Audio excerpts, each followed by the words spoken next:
25, and 27 will probably be a better year than 26. I think we're on a little bit of a growth path here that'll last a few years until we start getting into the next presidential election cycle. Yeah, I've said I think we're at the trough right now because of the budget cuts and the redistribution and the shutdown, and we're at the end of that. And now I feel like this might be the bottom, and it's gonna rise up a little bit. Hey everybody, welcome to the Future of GovCon. This is a weekly podcast to bring together experts from across the industry and look at what's happening today and how it's going to impact the future of our industry. I'm Jake Frazer. I'm the owner and CEO of Precision Talent Solutions. In leading one of the industry's top executive search firms, I get to talk to influencers every day. C-suite executives, board members, growth leaders, top government officials, military flag officers. And on this podcast, what we're doing is we're bringing in these experts from AI, from space, from medical, from logistics, from engineering. And we're sitting down and talking about what's happening in their specific area of the industry and how it will impact the future. So pour a cup of coffee and let's get started. Hey everyone, it's Jake with PTS. Welcome back for another episode of the Future of GovCon podcast. We have one of the great brains of the industry. I think everybody knows him, or at least knows of the company he works with. We have Kevin Plexico here. Kevin, you see him all the time in the industry, publishing statistics and charts and trends, and he's a real master of the data when it comes to government contracting. Works with Deltek, with GovWin. I'll let him talk a little bit about the details of his job. I've had the pleasure of getting to know Kevin over the past several years. He's done some ISOA events. We did a webinar, I remember, during COVID. He's just a wealth of knowledge and a good objective view about the industry. So we're really lucky to have you here with us today. Thank you, Kevin. Hey, thanks, Jake. It's great to join you and enjoy working with you over the many years that we've been working together in various events, and excited to be here with you today. Great. And I know you put together some slides. This will be a little bit of a different format than we do most of the podcasts, but we're going to start the same. Kevin, people see you on the Washington 100 and they see your the downloads, the market research, but we want to get to know Kevin a little bit. So talk a little bit about Kevin Plexico growing up. How you grew up, your family, where you went to school, what kind of kid you were. Yeah, I'm a DMV native. I grew up in Gaithersburg, Maryland. I was the son of a career government worker. My father worked at NIH in Bethesda for 30 plus years before he retired. He worked in the what they called at the time the Division of Computer Resource Technology, or DCRT. It sort of turned into the Center for Information Technology at NIH. And so I sort of ended up in the industry that he was in on the other side of it, from the government perspective. He was an acquirer of technology and ran the data centers over at NIH. I went to James Madison University and had a economics professor that got me very interested in economics, particularly macroeconomics. So when I got into school, sort of halfway through, I declared for an economics major and thought I would go on to, be in the Federal Reserve running monetary policy for the U.S. That was sort of in my head, the career aspiration at the time. And as any career does, it evolved dramatically. And I got my first analyst job as a research analyst for a market intelligence business called Input, which was a market intelligence business that served the government contracting community, and that we built that business up. In 2010, we sold it to Deltek, and that's what became GovWin inside of Deltek. Oh, so you've really been in this job or with this area your entire career, huh? Yeah, I'm like a golden retriever. I started my first job in the company, and I think almost every job I've had in the company has been a new job as of when I took that job. It's sort of interesting. Very cool. been a Very lot of cool. fun. Yeah. And I've been very You're fortunate. using your economics degree for sure. I mean, this is Yeah, it's in a roundabout way. I do use the economics. I ended up going to get my MBA from the University of Maryland, and I was focused on information solutions and systems. And so it's been a nice blend. I sort of do at Deltek what I would describe as product leadership and product management, as well as sort of subject matter expertise on the government contracting market. Very different roles. One is more like doing this kind of thing, and the other one is more what do we want to do with GovWin? And I have another information business that I run as well. And in terms of making them more valuable to our customers, helping them do what they're trying to do, which in the case of the government contracting industry is the business development professionals and marketing teams that are trying to grow their business in the government market, shaping everything that we do with GovWin and our research and the way we deliver the content. Obviously, with artificial intelligence, there's been a lot of ways that we can take advantage of that to help our customers and just making them more effective at their business development function. So yeah, it's been a lot of fun. Very different career. I would never have envisioned it getting into it, but it's been incredibly rewarding and been very thankful to be a part of it. Was your father supportive of you doing this, going to this line of business? Yeah, I think he got a fair amount of satisfaction that I sort of, in some respects, followed in his footsteps, at least into the same industry, and sort of like the real moment was when I was at a speaking event where I was speaking and he was attending as an attendee. That was sort of one of those surreal Proud father moment. son moments in your Yeah. life. Very cool. What kind of kid were you? Were you a studious kid? Were you social?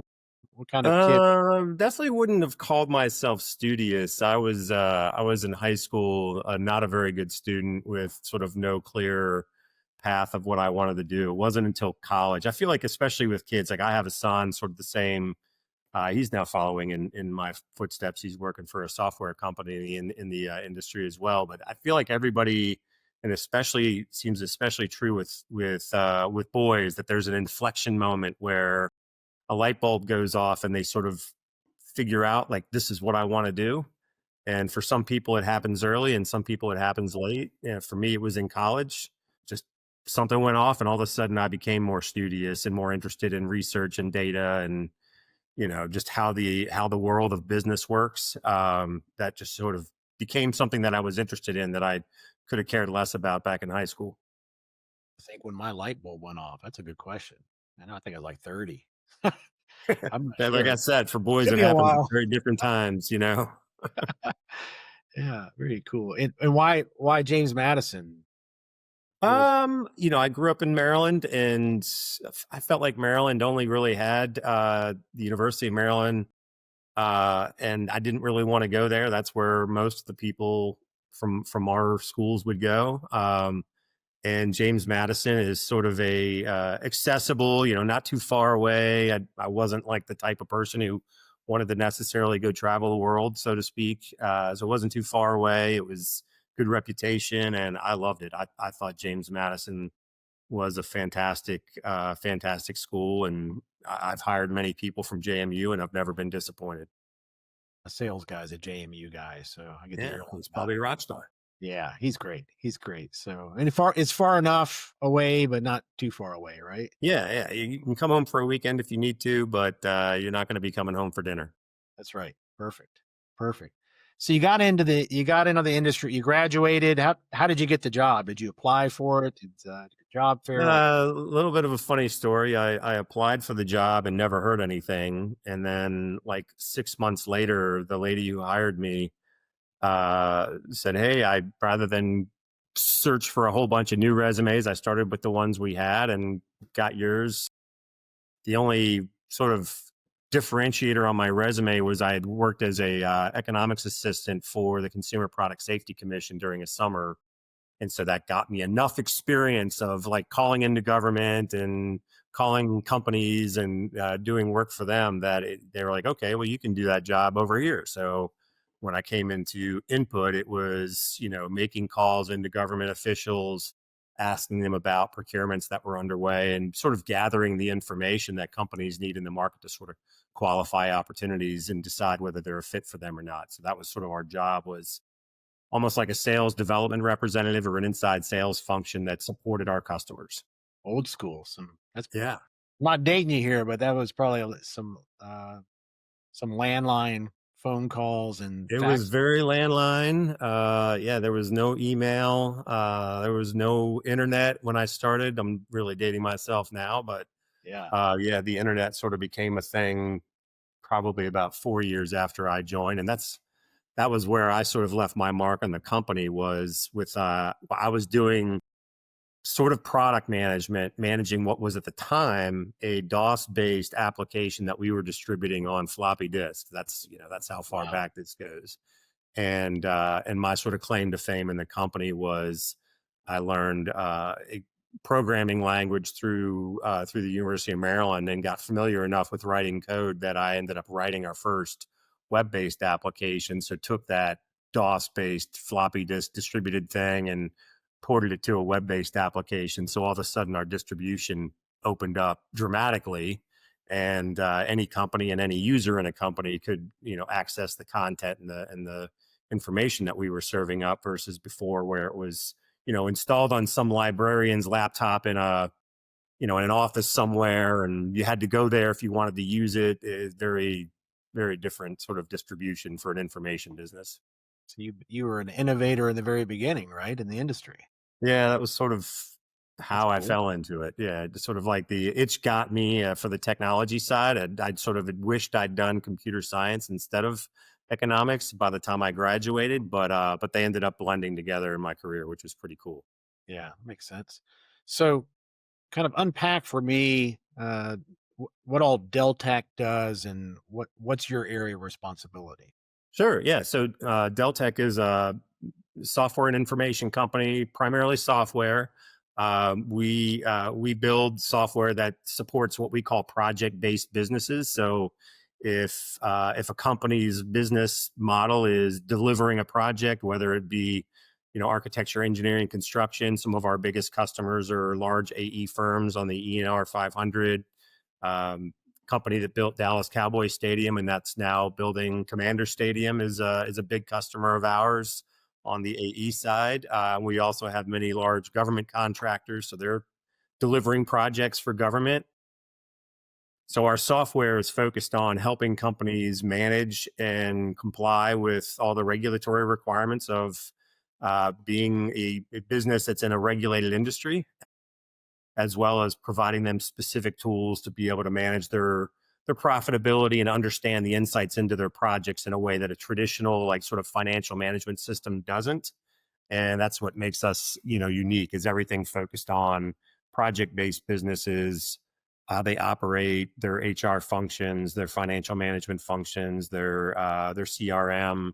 And then in our case, where I come in and but the business that I represent comes in with GovWin, was how do we help companies win the project at the front end, and so then they can manage it with our software over the course of that. So there's that sort of intersection point, primarily where the sales and business development function starts to find opportunities, build pipeline, and then they're using a CRM, and then they win the contract, and it becomes a contract file in their systems, and can start tracking profitability of that project in their financial management systems.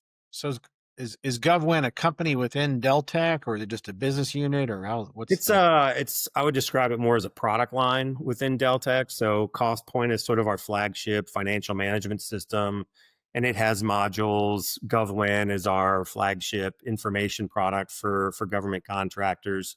We have modules for federal, state, and local. Canada is a coverage area for us. So I would describe it as a product line within Deltek. interesting? You know, you guys are lucky. You've achieved. I can't remember the term. Whenever your product becomes like synonymous with like Xerox or All right. the GovWin has just become such a great brand within the industry. There's some other competitors, obviously, but you guys have done a fantastic job. I appreciate that. Yeah, Building the confident. I brand. think competition always makes us better and keeps us sharp. So I welcome the competition. But yeah, it's been a great ride. When I started with the company, there was 13 people there, and now just within the GovWin business, there's 600 plus. So it's been a really fun fun ride to watch the business grow, watch the people that I've worked with for many years develop professionally, and that's incredibly rewarding. Sure, as you know, as a business leader, there's nothing you get more out of a business than seeing the people around you grow and sort of amplify the capabilities of the organization over time. So before we get into the future of GovCon, let's talk about the future of GovWin. How does AI impact? It makes information more accessible to the general public without paying a subscription. But I mean, so Yeah. how are you guys adapting to that? How are you looking at Yeah, it? we're rapidly implementing it across GovWin in various ways. We launched a few years ago a traditional before Gen AI and ChatGPT, a more traditional machine learning capability that matched opportunities to contracts. So, like you're a company that has a history of contracts, and because all that is public record, we can then take that history of contracts and task order awards that a company has won and say, okay, this next opportunity that come in, how well does it fit with your prior work experience? And can give it a score basically of how well it's a fit. And we look at things like NAICS code, search terms in the document texts, agency. Do you have past relationships with the customer? And we have adjacencies for like if you're in the business or one organization away. Obviously, if you're doing work in the Department of Army, that's a very broad term. Are you doing work in the right part of the Department of Army for this particular customer? So we've built that. We recently rolled out the ability for customers to generate a proposal outline with annotations on a new RFP. So, an RFP is coming out, you want to bid on it. The first thing they do is typically tear through the RFP and build a compliance matrix and a proposal outline. And we can do that automatically with AI. That's one of the benefits that AI has brought for us, is helping to take that work. Like when you get to the point where the customer is consuming the opportunity, the next question is, what are they doing after that? Right. And one of them is going to bid.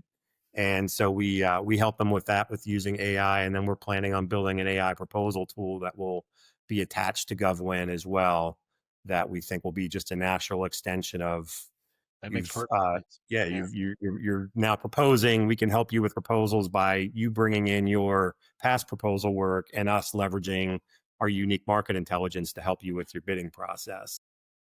So Very exciting. I think there's two, from my experience, there's been two sort of inflection moments technologically. Obviously we talked about the internet a little bit, just the internet being a thing changed the way our business functions. And I saw that as a light bulb moment for something that I could do to bring value to the business and also an opportunity to transform the business and do things that we've never been able to do before. And I view AI as sort of a similar kind of thing. Like we can not replace people, but we can make the people we have so much better by giving them this super intelligent and smart and knowledgeable resource that they can tap into to accomplish their work. And also help our customers by equipping them with that same capability in the context of what we do. Like we're not trying to, help somebody go plan a vacation, right? We're helping them, like, how do we help you win this deal? Layering in our contrived data set with AI powered LLMs to help answer questions for you, solve problems for you, draft content for you that doesn't necessarily need to be the finished product, but can give you a really good start. yeah, it's fascinating. Yeah,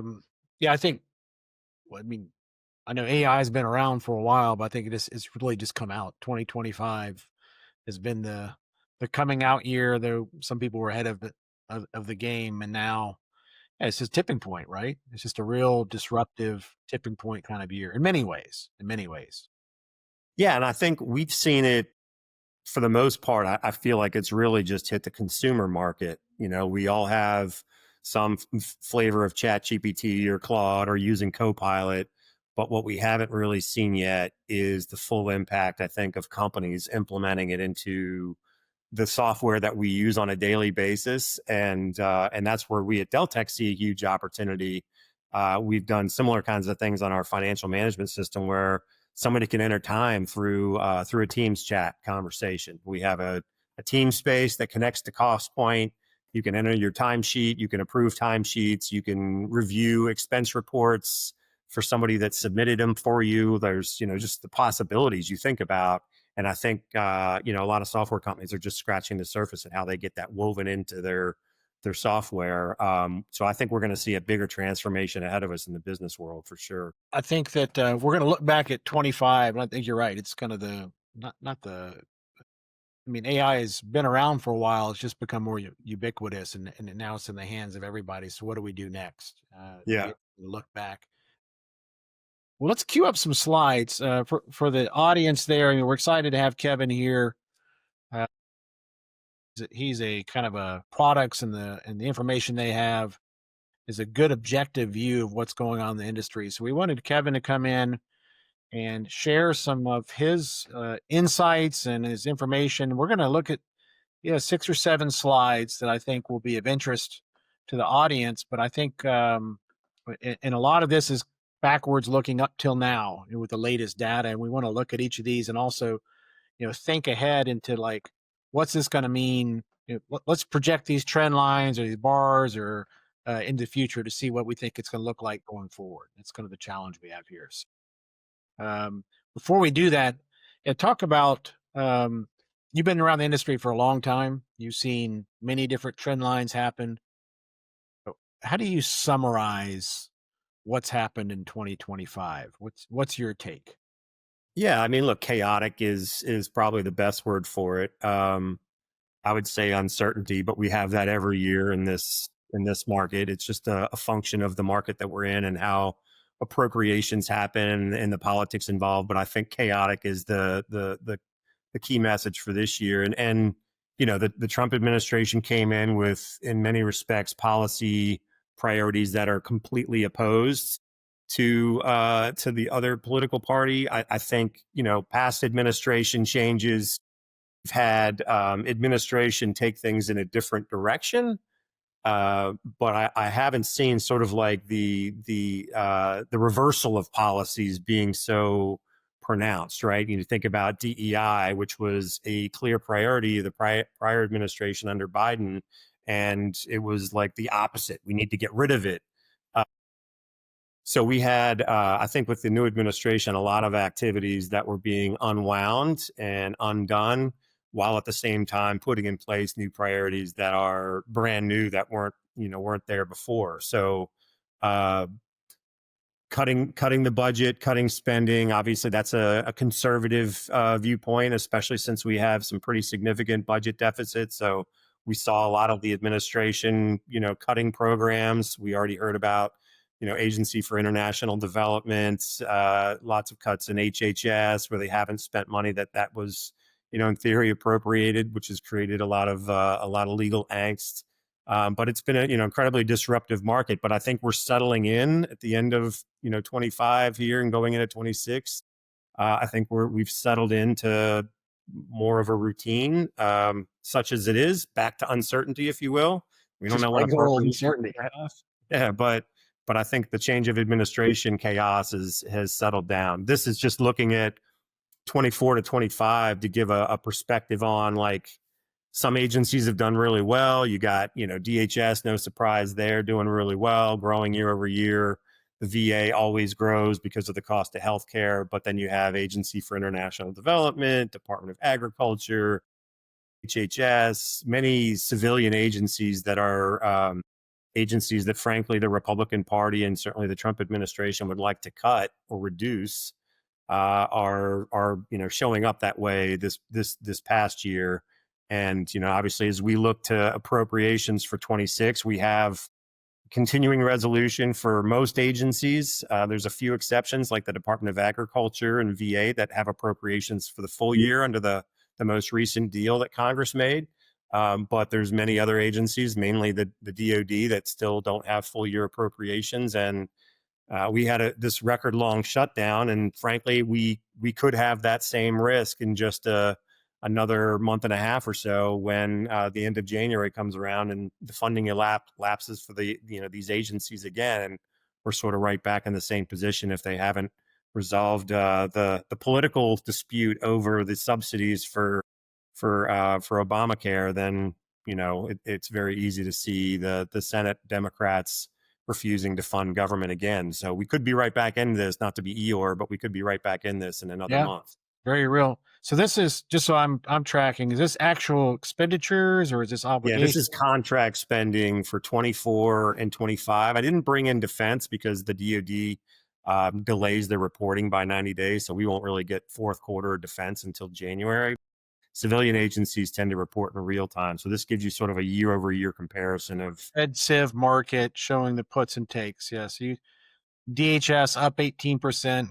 Here are the winners, right? DHS, transportation, and Treasury. What's driving that? transportation is you probably have heard about the FAA air traffic system modernization. So there's some element of that that's the administration has put as a priority. So I think that's the gist of it. Is FAA really drives DOT, quite frankly. Okay, and the A, that 63% reduction. I imagine 26 will flush the rest of that out, right? Yeah. I mean, if you think about the timing of this is looking at fiscal year, right? So Right. 2025 fiscal year, the first quarter was under the Biden administration. Trump administration took office in Right. January. So there was a quarter that was already spent under the prior administration. So to be down 63% is pretty significant. And I suspect it'll be, a steeper still decline next year. I've heard 85% total, leaving 15%. I think that'll get folded into the State Department too, That's right?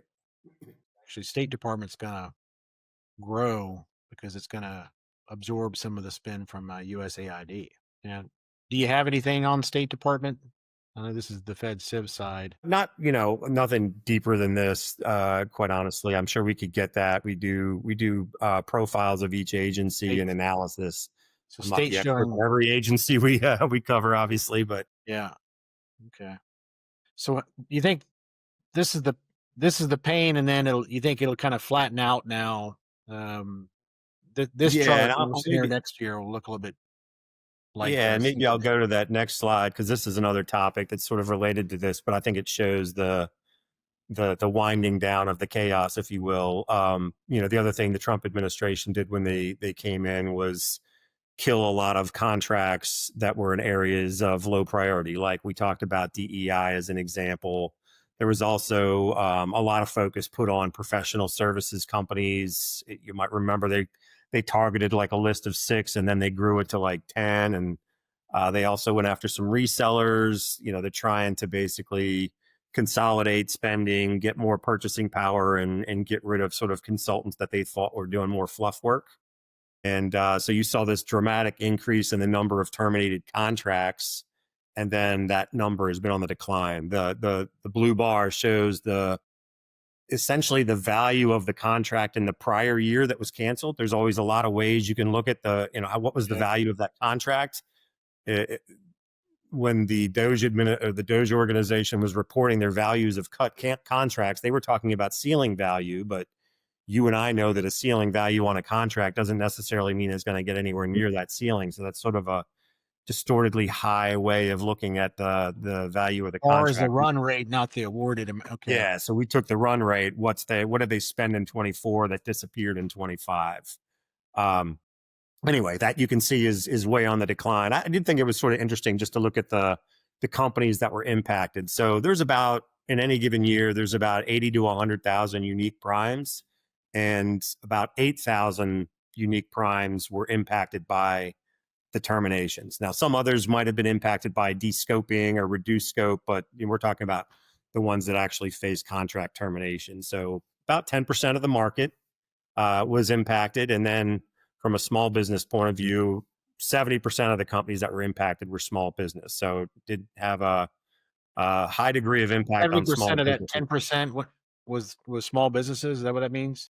Yeah, 70% of the 10% were small businesses, but only about a third of the dollar amount. So 1.5 billion out of the 5.5 billion that was the run rate were for small businesses. So high percentage of small businesses, but relatively low percentage of dollars.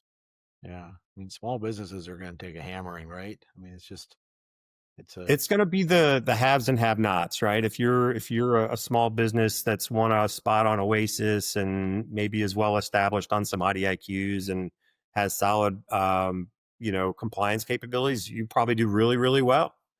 If you're, aspiring to get your first contract and you're going through the pain of trying to secure any kind of compliance capabilities, it's an expensive market to enter. I think that's one of the challenges. It's a fairly expensive market to enter because the barriers are pretty high, but it's a vibrant market once you get into it and you establish a sort of a set of customers that you work with. It can be really lucrative. And you have a sense for the rest of the year? I mean, this gets us through August. You know, the trend line just continues to go down, flatten out. Yeah, I think it's pretty much, we're winding down on the terminated contract trend. So I don't think we're going is to see Doge it. done? Is what? I was just reading about that. Like they don't have a centralized Doge leadership anymore. It sounds like it's been woven into like OPM and embedded in agency functions where they're supposed to have sort of an appointed like Doge group that's looking for waste, fraud, and abuse. I don't think it's being run the same way with Elon Musk and sort of a centralized like attack profile. I think now it's been much more like opportunistic. Let's be more strategic and look at opportunities across the business as we do our annual planning and budgeting process. I mean, as I have some friends and work with a lot of the SESs, a lot of them just left government and just talking about the interface with Doge in terms of being given just kind of arbitrary numbers to hit from a Yeah, reduction perspective. Just give me 20%. I don't care how you do it. right. It's very, very corporate, though. I mean, a lot of companies will do that too, right? When they Yeah. get tough times.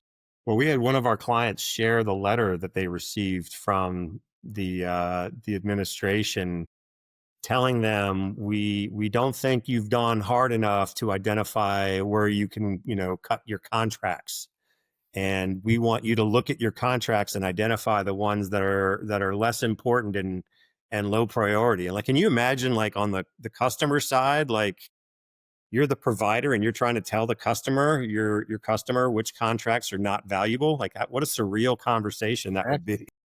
And people are afraid to cut too deep, but they don't want to not cut enough, because if you don't cut enough, then you're going to be cut. I mean, it's a Yeah, very yeah, corporate mindset. I've seen a lot of yeah, companies do that. yeah. They're going to do it, and if you don't do it, they're going to do it for you. That's right. Okay. So Doge seems to have gone into normalization, I guess. Yeah. Okay. And you wanted to talk about sort of the outlook, so I think that's a good way to dovetail into sort of what does 26 and 27 look like, right? And I think 26, while we don't have full year appropriations, we pretty much know the benchmark is going to be somewhere between the president's budget, which is really significant increases for defense, paid for by significant cuts to civilian agencies. The thing to understand about the political landscape, as we've seen in the Senate, to get a budget forward needs bipartisan approval or agreement in the Senate, because we still have the filibuster where they have to have 60% of the votes to get something passed. That means you got to get Democratic support for it, which is why we had the shutdown. I think we're going to end up with something that's significant increases in Defense Department, and frankly, we've seen that with the one big beautiful bill. Fair amount of increase for DoD. That was a multi-year appropriation, and the same for DHS. And that's going to be, in theory, it would be paid for by cuts to civilian agencies, but I don't think the Democratic Party and the Democratic senators are going to buy off on significant cuts to civilian agencies, which means we'll probably end up with essentially flat civilian budgets, with the exception of DHS and VA. And an increase in defense budgets, which is exactly what we saw during the prior Trump administration. So that's sort of my, I don't know if fearless is the right word, but that's sort of my prediction for 26 is going to be a better year than 25, and 27 will probably be a better year than 26. I think we're on a little bit of a growth path here that'll last a few years until we start getting into the next presidential election cycle. Yeah, I've said I think we're at the trough right now because of Yeah. the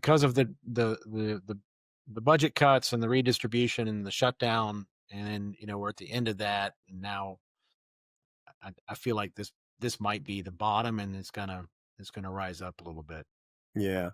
And that's a good dovetail to the one big beautiful bill, because this is important to understand that this was appropriated outside of the annual discretionary appropriations process. So this money is available to be spent now. It doesn't require Senate to approve it. It's already been approved. And we ended up with half a $500 billion that is, unlike, say, a lot of the COVID relief funds that were going to help state and local governments and their education systems get back to in-class learning or distance learning, or equipping people to work remotely. A lot of the money went to state and local governments or in the form of loans for small businesses. Like the One Big Beautiful Bill is like 90% of it is addressable by contractors. It's detention facilities. It's transportation of immigrants. It's adding to the Border Patrol, which has all kinds of technology associated with that. It's extending the southern wall, which is infrastructure. It's surveillance technology. It's drones. It's people to support the infrastructure there. And then, of course, on the military side, there was a lot of focus on rebuilding our shipbuilding capacity, building the new Joint Strike Fighter. I think it's F-47, I believe, is what they're calling it, to follow the F-35. There's spacecraft with the Golden Dome, as we've heard it. So there's all kinds of new investments that are being funded outside of the base appropriations. So once we get the base appropriations in combination with this One Big Beautiful Bill, I think we're going to be poised for growth for the next several years. And it's obviously covering a lot of different areas for a lot of different companies to have opportunities in it. But it's different areas than traditionally have been covered, it sounds like, right? Yeah, a lot of this money is going to agencies that are, very discreetly focused on these mission areas. Defense, obviously, is the biggest one, but defense is frankly bigger than all the other civilian agencies combined. It's huge, right? So that's a huge opportunity. But I think the message for companies in the market is, if you haven't done a grounds up reassessment of your strategy, offering, and your target markets, then you're way overdue. Yeah. You need to be doing that like yesterday, because if you were doing business in, many civilian agencies, you're probably looking around wishing you were doing business in DOD or DHS, or at least looking at agencies in the civilian side that are not associated to some of the social program agencies that are facing prospective cuts from the administration. I think you just, really need to take an assessment of your capabilities, your target market, the contract vehicles you need to be on, and sort of reset your strategy to make sure you're on a path that's going to be easy to do business with. So if I'm a CGO sitting here watching this podcast, I probably know a lot of this intuitively, right? Do you have detail behind this, obviously, that's available to share? Yeah, we actually produced a report specifically on the One Big Beautiful Bill. We published it for anybody, so it's available on GovWin for free. Would encourage people to check it out. It peels back into each one of these investment areas and what agency received funding and what was the funding for and the provisions of the funding. So really, really useful tool for sort of taking an assessment like, oh, I do professional services. Let me go peel back the onion on professional services and find out where there's going to be some opportunities for me in that particular space, as an example. So, there's a much deeper analysis behind each of these that companies can take advantage of from GovWin. For sure. We're gonna grab that report and get it out to our network too. That's good. Good overview. Yeah. The only other thing I was gonna, well, I guess it was related to that. I did want to mention two more things relative to the One Big Beautiful Bill. This one we can just spend a moment on, but I think it's important to remember in the defense market, this is a highly concentrated market. So each of these four areas that were funded in the DoD, for example, relatively concentrated set of vendors. So it's not like you need to go shopping for teaming partners if you think you have a role to play in any of these areas. There's a very finite list with each one. It's 4 to 5 players that are the dominant players in each of these segments. So for companies that are looking to get into the DoD and think they have some technical capabilities around some of these areas, these are the companies that you want to be reaching out to to demonstrate your capabilities for sure. The one other thing I was going to show is just sort of, we get caught up in big numbers, right? $500 billion sounds like a huge amount of money to you and me personally. In the federal world, is used to be a record-breaking appropriation. Now it's rather pedestrian. And so I wanted to put some perspective on the size of the investment. So what I've got here is a look at what they spent in these industries in 24. So shipbuilding, federal government, mainly defense, spent $31 billion on shipbuilding. Okay. And the appropriation that came out of the one big beautiful bill over a 4-year period of time is $44 billion. So think of it as like, let's say they divided that $44 billion up evenly. It's $11 billion for year. That $31 billion next year could probably be $42 billion. So the gray bar, just for the gray bar, is over 4 years. So that's incremental. We could expect kind of the run rate for the 24. Right. Run rate is still in the budget. And so when they do pass appropriations, you can expect roughly that run rate is going to, be available. And then the dollars on the right-hand side are additive, but they're available over a 4-year period of time. That does make it unusual or unique. A lot of appropriations obviously are annual. That's why we have this mad dash at the end of the fiscal year. Like, I got to spend all this money before it disappears. But in the case of the one big beautiful bill funding, most of it's available until the end of 2029. Yeah. I want to ask about that and then come back to this. A lot of the folks, a lot of it's anecdotal, human, but there didn't seem to be a big spend at the end of FY24 like we see almost every other year. It didn't seem like a big rush of RFPs. It didn't seem like an onslaught of awards. Is that consistent with what you guys have seen? Well, we still saw it. I mean, we're again still waiting for the dust to settle on Q4 for defense, which obviously is a big number, and I think it's going to end up being a pretty healthy number, especially given the timing of the one big beautiful bill and sort of recognizing the direction of where the defense budget's going. So I think the defense, when the dust settles, the defense is going to look pretty good. Civilian we still had a Q4 spending spree, but it didn't feel like a normal one. There was still a lot of disruption from terminated contracts and companies getting impacted with RFP delays and things like that. But there was still an award rush at the end of the fiscal year. It just wasn't as pronounced as we've seen in the past. Yeah, that's what I heard. And what do you think about the capacity within the government contracting shops to get bids out and to evaluate them, award them? Yeah, I mean, I think we've lost a lot of people that would have been involved in that process. And so you've got new people getting up to speed. That slows things down. There's a lot of uncertainty, and we're going to shift gears. Maybe this is, actually a good time, but we're going to shift gears to talk about some of the acquisition reforms and changes to acquisition policy that have impacted the market, because I think that's going to have a big impact on agency spending long-term in terms of who they spend it with and where they spend it.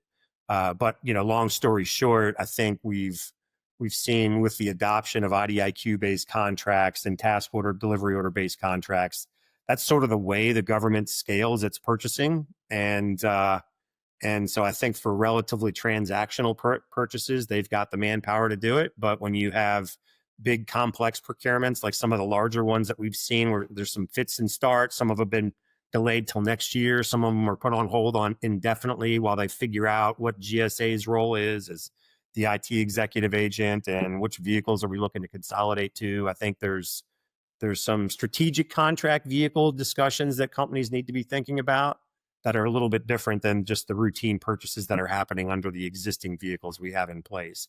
And I mean, I guess the last thing is the shutdown certainly slowed things down. So I think, just unavoidable delays in acquisitions from that point of view. Okay, great. I think this is the other one that I wanted to just talk through a little bit, because I do think there's two things going on with respect to acquisition changes. There's a number of executive orders that have given GSA, the IT executive agent, sort of formal ownership of that. So this would allow them to sort of consolidate the SOUP contracts, the NIH, NITAC contracts, as well as their own vehicles into consolidated set of vehicles that all other agencies are supposed to be using. And so that category management trend that we've seen around has been doubled down with this administration, looking to harness purchasing power. GSA OneGov is the initiative by GSA to sort of negotiate directly with certain software manufacturers. It's primarily the big ones like Adobe, Microsoft, Google. There's thousands of software manufacturers, and I don't think they're trying to do it with all of them. They're trying to do it with the big ones. And we saw them negotiate sort of government-wide enterprise license agreements that allow agencies to buy at significant discounts from these firms to get Microsoft Office 360, Google equivalent office technology, et cetera. And then multiple award schedule reforms. I think we're going to see an increase in the utilization of the schedules, and they're trying to make the schedules more competitive with why people were using contracts like SOUP. Easier to add products, more flexibility, but they are also asking for more data. So one of the things they're asking vendors is to increase the amount of data they've typically provided through that transactional data reporting that they do. And then I think the other thing that's just worth noting is if companies get a GSA schedule and they get no sales for 2 or 3 years, they're at risk of having that contract just canceled. Wow. The GSA doesn't want to spend time administering contracts that aren't getting utilized. So they're sort of putting that threat out there of, if you want to make sure if you get a schedule, you've got some plan to make use of it and to get activity on it, or they might cancel your contract. Those all make sense though, what they're doing. Those all good business sense, right? Yeah. And then last thing I guess I'll show is the we've got the FAR overhaul underway. I think just a couple things about this that are really interesting. One, the traditional process for doing a FAR revision is, usually it shows up in national defense authorization legislation, says, hey, Congress, we want you to take another look at this particular acquisition policy or implement this change to policy. And the FAR Council would take it up. They would put out a sort of proposed rule. Sometimes they do an interim rule. They get comment on it. Months and years go by, and then they finally get a FAR clause revision out. Right. What they've done here is they've used this concept of a agency deviation, where they've drafted the language. They've said agencies can adopt it if they want to, with an exemption from GSA, so they can basically get permission to use this deviation for using this new FAR clause, and then they're going to take comments on it now through whenever they get around to rulemaking, and then the FAR Council will still go through the rulemaking process. So it's almost like we've got now 2 FAR clauses. The new one, which some agencies can adopt, and you can go to the FAR overhaul website and see which agencies have deviations. And then there's the existing FAR, which many agencies are still following. So it creates a confusing world for the contracting officers as well as for the customers, because you're not sure sort of which regulations are they following when they come out with an RFP. So you really have to be thoughtful about that and careful about that. It seemed to create some opportunities for companies as well, right? Yeah, I mean, I think on the surface, they're trying to streamline the regulations. They're trying to make them shorter. They're trying to decomplex them, decomplex them, make them less complex. They're keeping everything that's statutorily required and things they view as essential. So they're thinner and they're more streamlined. And I think for the most part, what they're doing is giving agencies more flexibility and latitude versus tying their hands. And that should give agencies a bit more agility. Now, what's in it for companies? I don't think it goes very far in reducing compliance requirements. It's not like this says you no longer need to use cost plus contracts. There's a bias for fixed price contracts, but frankly, there's always been a bias for fixed price contracts. There's just certain types of contracts that don't lend themselves to a fixed price. Personally, for me, I'm not going to put a fixed price on what it costs to put a man on the moon. I don't know if you're ready to do that, but I'm not ready to do that, right? Those are the types of things where there's some risk and the government needs to take that risk for the company. Now, but anyway, so long way of saying it, I don't think it's getting cheaper for companies to do business with government. And I don't think the FAR overhaul should be viewed as a a path for streamlining government acquisition that's going to make it less expensive and lower barriers to entry for companies. I think the barriers to entry are still going to be there.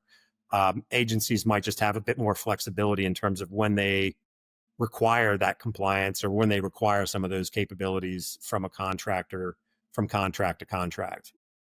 There's a lot of change on change too, right? Because you also have a kind of a refresh workforce that's got to be brought in. Maybe that's better because they're not tied to only, they'll be open to learning the new ways. Hopefully, I mean, I think hopefully agencies look at this as an opportunity to take a fresh look at their business processes, but they're not being forced to do that. They're being encouraged. Yeah. We have scheduled the political appointee who's in charge of this. I'm not going to say his name. We have him scheduled to be on the podcast in January. He's going to do a deep dive. I will tune in. Yeah, that'll be interesting. Another Kevin. I'll just say that. Very cool. Very interesting. And then there was one last slide I was going to show because I think this just sort of sums up the market that we're in. We've had a really strong, robust increase in spending. You can see that in the orange bars. Lots of increases in contract spending. This is specifically looking at contract spending, but then you see this sort of steep decline in the number of unique prime contractors, and we looked at like, hey, is that being made up by there's more subcontracting activity? Yes, there is, but it's not sort of compensating for the loss in number of unique primes. And I think a lot of small businesses, isn't it? Yeah, a lot of small businesses for sure. And I think, look, it's a weird dynamic where the administration has stated goals of diversifying the industrial supply base and wanting to increase the number of non-traditional companies in the market. That's why they're using things like OTAs and other transaction authority to be able to get to companies that don't have to go through the traditional compliance rigors. But at the end of the day, that's a relatively small percentage of spending. And when we talk about things like category management and consolidating IDIQs, that naturally reduces the number of unique prime positions in the market that are available. And so companies really need to decide, do I want to be a prime? If so, I got to act like a prime. And that means living up to the compliance requirements that the agency is going to have. They tell you that in the RFP for these IDIQ contracts where they give you 15, 20% of your points just based on your ability to comply with requirements. And then you can have other companies that are like, well, we're not ready to step up to that. So we're going to have to survive as a subcontractor in some way, shape, or form. So push this out to the right another 3 years. What's the orange bar do? Yeah, I think the orange bar keeps going up. There's very few years in our history where the orange bar goes down. 24 was probably one of them. 25 will probably be another. The last time we had that was, I think, 2013 and 14 when the Budget Control Act had caps that declined, and then they started to rise in 2014, 2015. And so I think we got a 2-year decline here in 24 and 25. And then things like the One Big Beautiful Bill and base discretionary appropriations combining, we're going to have some growth back in the market. Unfortunately, I don't think I see anything that's going to reverse the trend in number of companies coming into the market, but I don't think it'll contract the way it has. So I think we're going to stabilize there and Level off. and probably sort of hang off around 100,000 companies in the market. Okay. Going forward. It's a metric I don't think about very often. That's an interesting one. Yeah, it sort of just shows the health. We talk about competition and how tough competition is. Well, the competition comes from the established players, right? And it's pretty rare that you lose to somebody who's never had a government contract before. True. Fascinating. I mean, there's some great information here. And as you said, you have supporting documentation and deeper dive on pretty much all these slides, which is just a wealth of information. I've always enjoyed your content. I'm not a prime but I'm very much trying to watch the industry. I look at this through the talent lens. And I see, with the sudden shift in priorities, I see companies having to adjust how they do their business development. I think there's been a lot of changeover within the agencies where traditional contacts and the traditional account management may not be as reliable as it used to be. I think a lot of companies are having to reshuffle how they do business development. Certainly, you got to learn how DHS works if you want to get in on a lot of the growth here. So that we do see a lot of that in our side. A lot of companies asking for sub agency expertise, even down to like Coast Guard. I mean, it's not just CBP and ICE; it's across DHS. You're seeing a lot of activity. Um, we've seen a mass exodus of talent coming out of the government, and Yeah, for we try sure. to collect them into PTS, and now realizing companies don't want to hire those folks necessarily full time, but offering them out as fractional subject matter experts, so helping our customers get access to a former SES out of DHS, so you can learn a little bit about how decisions are made and what programs Yeah. can be funded. Um, and I think the government sometime next year is going to look around and go, "Where did everybody go?" And I think they're going to have to go on a hiring spree to fill some of the key empty seats to execute what needs to be executed. I don't think the dust has settled yet in terms of the DRP. Most people left in October, right? But there's some attrition still going on. So I think within the government, though the goal was to thin the government out, did the right people leave? I think some of the wrong people left, and it's going Oh, to. absolutely. I mean, I think about how a company does like a riff or a layoff. And I've been associated with that and seen it in many companies. And it's always, let's start with like, who are the people that are not contributing as much as the others? You look at past, performance reviews. You do a 9 box sort of scoring of people, and you figure out like, well, how much. Usually somebody does say, here's the number you got to hit, like you got to cut this much. Okay, well, let's go figure out how we get to that number. And I think that's what government's been in, and this year unusually in that situation of we got to go cut people. But because of the challenges of laying people off in the government, they basically have fallen to the path of like, let's just make it really uncomfortable for people so they want to leave. Right. So they opt out. We're going to give them, you can leave today and have 6 months or 9 months of pay, and not have to work until next year, or we're going to make you come back to work in this awful commute that you used to do before COVID. You got to do that commute every day. And people are like, screw this, I'm not doing this again. So they've made it really uncomfortable. And I think people that could find work in other places or had other opportunities were the ones who left, not necessarily at the bottom of the It's barrel, not the right? bottom 10%. I mean, that's the G model. You just keep cutting the bottom 10. I think a lot of the top 10 have left. I've talked Yeah. to a lot of them, and we brought a lot of them into our platform too. And I think companies are going to enjoy having that kind of access. And Yeah. if you It's look not over, the ideal way for government to cut, but it's, I guess it's yeah, the way that they got it done. what do you see? I saw a somewhat controversial article talking about space and Spacecom, and we see Spacecom moving to Huntsville. We see Golden Dome coming in. I saw an article saying that space should get 25% of the DoD budget, like in 3 years. It's not getting anywhere near that. But do you see a big uptick in funding in that area? Yeah, I mean, certainly space I mean, that was one of the areas that was funded specifically.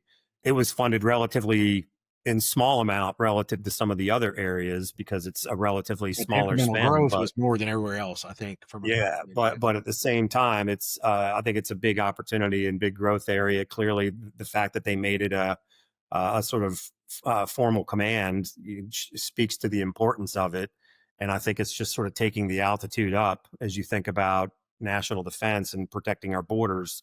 Those borders are basically getting higher and higher into the atmosphere. The thing that I see as a risk for space is just the vulnerability of satellites. It's not hard for somebody to take out a satellite and blow it up and start wreaking havoc. We've seen, movies that have started talked about the dangers of stuff flying around in space and the impacting of satellites that are supposed to be there. So it's not without its risks, but clearly it's I just always think about it as just like you're just taking the altitude up. You're protecting more of the barrier higher above, so they can't get over your barrier. Good concept. So we're sitting here. It's the end of 2028. All right, let's fast forward. It's the end of 2028, and a lot of these changes and priorities have worked their way through. What does government contracting look like at the end of 2028? What do you see as being the priorities? Who's dominating the market? Who's winning? Who's getting the money? Yeah. Yeah, I hate to be boring with this prediction, but I've been around this industry for 30 years, and the more things change, the more they stay the same. I think we're gonna, look back on these as very chaotic years, but we're still gonna be spending a ton of money on government contracts. It's still going to be one of the most stable markets you can find in the country.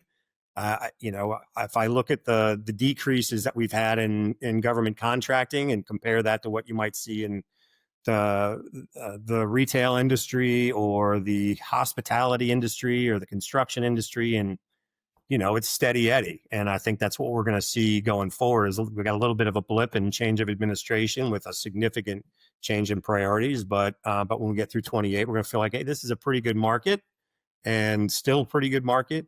I think the acquisition reforms are going to have some impacts on the edge. I think it's always going to be impacting like sort of how people compete and how they think about competition, how they think about M&A, quite frankly. I'll just give an example of that, like with the de-emphasis on sort of the 8A program and some of these socioeconomic categories to a greater focus on just small business contracting that we've seen.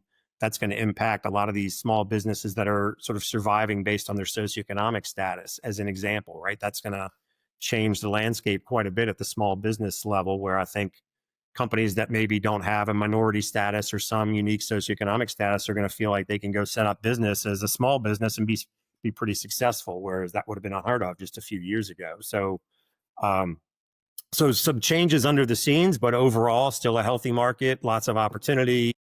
It's rules of the game and rules of engagement, but still a vibrant market. And how do you I know that's a reconcile that? boring answer, but How do you reconcile that against just the budget deficit? And it's just going to continue to grow, or I mean, at some point, yeah, I mean, look, if you look at the budget deficit, the discretionary budget is becoming less and less of a role in the budget deficit. And I know we've fallen on the I don't want to say mistake, but the path of least resistance in cutting government spending is discretionary budgets versus entitlement programs. I mean, we can see the havoc that's getting brought about by the discourse in Congress over the healthcare legislation and the subsidies. I mean, that's all entitlement program spending. That's got nothing to do with the base discretionary budget. And that policy of our social expenditures is way outpacing the increases in our tax increases. We can talk about cuts to discretionary spending, but there's only so much that buys you in terms of satisfying or addressing the budget deficit. So I think there's going to come a day, unfortunately, there's going to come a day where Congress is going to have to grapple with the liquidity of the Social Security Administration and Social Security and Medicare. And that's going to be the thing that solves, our budget deficit, not cutting defense spending or cutting civilian agency spending. That's in the fringes at this point. not going to save the day anyway. Okay, well, interesting. Look, 25 has been a tumultuous year, chaotic as you described it. What's one word you use to describe your gut feeling about direction of government? Yeah, I'm glad you gave me an opportunity to think about this one, but I was just going to throw out resilient. I think the companies that are committed to the market, committed to working with their customers and doing the right things in terms of their business operations, compliance capabilities. I always tell like our sales team, like I always tell them, you have to be a student of this industry. You can't just think you got a really good product and think you're going to be successful, because how they buy is just as important as what they buy. And I think for companies that are committed to being smart about the industry, all these rules and regulation changes, like how does that affect how I go to market? How does that affect my strategy? Where do I need to maybe add capabilities or take away capabilities? And that might be back office capabilities. I think those are the things that are going to help companies win. And the more, intelligent and the more knowledgeable you are about the market changes in the market environment, the better off you're going to be. So resilient, I think, if you're committed to the market and really focused on this as a industry, not a place you can go if, business is tough on the commercial market, but like this is a customer I want to serve, you can be successful in this market. More reason to stay close to guys like Kevin Plexico. And you. So awesome. What a great discussion, Kevin. I really appreciate you taking the time to come in and putting together the charts and sharing your, decades and decades of insight and wisdom. I learned a lot. I hope our audience learned a lot. And, we got to make this a regular event. And I do want to get you a spotlight in our year in review at the end of I'd the love year. to. So you can kind of summarize some of this for our audience. And you can't hear it enough. It comes at you from so many different angles, and just to get it as clear and as factual as you're able to present it is just super refreshing. So we really appreciate it. Well, I really appreciate the invitation. And again, it's great working with you, and the opportunity to do a podcast is a lot of fun. So anytime. Awesome. All right. So to our audience, you could put your pencils down. Well, I'm sure everybody had that on Otter or something else, but hopefully you got a lot out of this, chock full of information. We'll talk about with Kevin about how we can share some of this. If you need any copies of it, reach out. We'll figure out the logistics of that. Definitely tune in next week. We got a great show coming in next week. Super informative. On the back of this discussion, we got one of the top procurement guys coming in from one of the bigger agencies. It's going to talk about what's going on behind the curtain. Some similar parallel discussions that we've had here with Kevin today. So if you enjoyed it, share this, put it on your social media, tell a friend about it. Make sure you're subscribed. And we look forward to seeing everybody next week on the Future of GovCon. Okay, thanks, Jake. Take care, everyone. Take care. All right, so thanks for joining me on another episode of the Future of GovCon. I hope you enjoyed today's conversation and some of the bold predictions. If you did, take a second, share it on your social media, subscribe on YouTube. If you have any ideas for future guests or topics you'd like to have covered, hit me up on LinkedIn. I'm always there. And you can always learn more about precision talent solutions at pts.careers. Look forward to seeing you next week on our next episode.